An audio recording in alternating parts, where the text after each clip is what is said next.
Hello guys, সকাল সকাল নিয়ে চলে এসেছি একটা সুন্দর ঝলমলে মিনি ব্লগ। সকালবেলা রেডি হয়ে নিচ্ছি আমি যাওয়ার জন্য মাছের বাজার, কারণ আজ বড়মশাইয়ের শখ হয়েছে আমাকে নিয়ে যাবে মাছের বাজারে। আমি সাধারণত মাছের বাজারে গেছি, কিন্তু বড়মশাইয়ের সাথে অনেকদিন যাওয়া হয়নি, তাই বাজারে গিয়ে মনের মতো পছন্দসই নিজে হাতে করে মাছটা কিনে নিয়ে বাড়িতে ঝটপট চলে এলাম। চলে এসে ডোডোকেও খেতে দিয়ে দিয়েছি আর মাম্মামকেও খেতে দিয়ে দিয়েছি।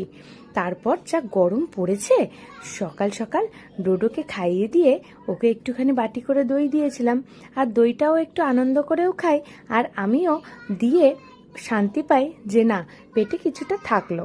তা তোমাদের কেমন লাগলো আজকের এই ছোট্ট মিনি ব্লগটা?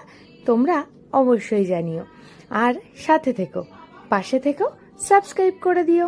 বাই। হ্যালো গাইস, সকাল